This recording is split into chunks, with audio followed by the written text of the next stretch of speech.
Hi යාළුවනේ. ඉතින් කොහොමද ඔයාලට? ඔන්න ගොඩාක් කාලෙකට පස්සේ තමයි මම මේ වීඩියෝ එකක් අරගෙන එන්නේ. අපි කූරගල ගියා ධාතු ප්‍රදර්ශනයකට. එහෙදි ගත්ත වීඩියෝ එකක් තමයි මේ. ඉතින් ඇත්තටම මට හිතුණා මේ ගොඩ කාලෙකට පස්සේ නිසා වීඩියෝ කරලා ඔයාලටත් පෙන්වන්න ඕනේ කියලා. අද නම් ගොඩක් කට්ටිය නැහැ. ඒත් ටිකක් ඉන්නවා. මේ ධාතු ප්‍රදර්ශනයේ දවස් 7ක් තමයි තියෙන්නේ. අපි මේ 5 වෙනි දවස වගේ තමයි ඇවිත් තියෙන්නේ. ඉතින් දවල් කාලේ ගොඩක් අවුව සැරට තිබ්බා. හරිම රස්නේ. ඉතින් ඔයාලා දන්නවා ඇති බලංගොඩ කූරගල. හරිම ප්‍රසිද්ධයි. ඒ වගේම හරිම ලස්සනයි. ගොඩක් ලොකු ඉතිහාස කතාවක් තියෙනවා. ඉතින් ඔයාලා සර්ච් කරලා බලන්න.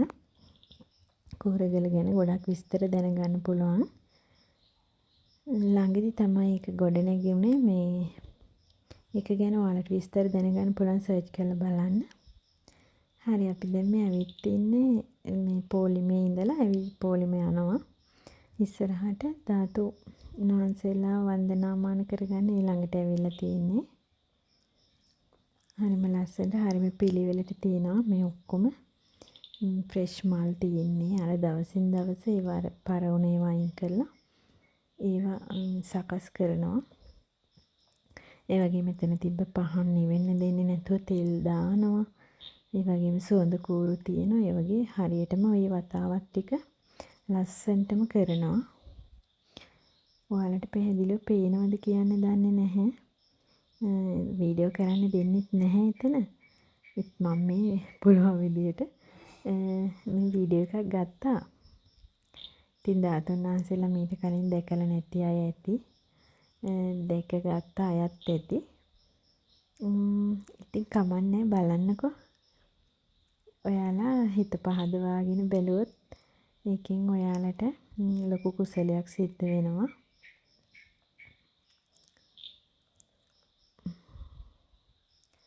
මේ තියෙන්නේ ලොකු කරඬුව තමයි තියෙන්නේ. ඉතින් එතනත් මේ සුවඳ කූරු එහෙම දැල්වලා තියෙනවා. දැන් අපි මේ එළියට යන ගමන් මේ කේශ ධාතුන් වහන්සේලායිම ඔයාලට පේනවා ඇති. දැන් ධාතුන් වහන්සේලා එක පැත්තකින් ඇතුළට ඇවිල්ලා වැඳගෙන ආය අනිත් පැත්තෙන් එළියට යන්න තමයි තියෙන්නේ.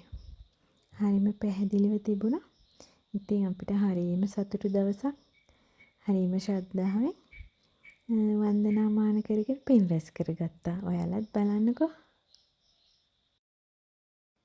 ඉතින් ඔයාලටත් පුළුවන් මේ වීඩියෝ එක බලලා ඔයාලා සියසින් දැක ගන්නවා වගේ ඒ වගේ හිත පහදවගෙන ලොකු පිනක් රැස් කරගන්න.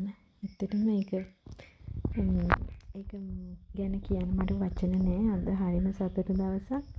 ඉතින් අපේ බුදු පියාණන් වහන්සේගේ ධාතුන් වහන්සේලා ඊට අමතරව රාතන් වහන්සේලාගේ ධාතුන් වහන්සේලා දැක ගන්න පුළුවන් වුණ එක ගැන කියන්න වචන නෑ. මාරම සතුටුයි. ඉතින් මං කියන්නේ ඔයාලටත් එහෙම ළඟ කොහේ හරි එහෙම අවස්ථාවක් ලැබුණොත් ඒක මිස් කරගන්න එපා. අනිවාර්යෙන්ම යන්න. ඒකෙන් අපි මේ ජීවිතේට වගේම අපේ සසර ගමනටත් ලොකු ආශිර්වාදයක් වෙනවා. ඒක නිසා ඔයාලා අනිවාර්යෙන්ම ඒ වගේ දෙයක් තිබුණොත් මිස් කරගන්න එපා කියලා මං කියනවා. ඉතින් තවත් ඉස්සරහට මේ වගේ වීඩියෝ ගේන්න බලාපොරොත්තු වෙනවා. එතකන් සමුගන්නවා.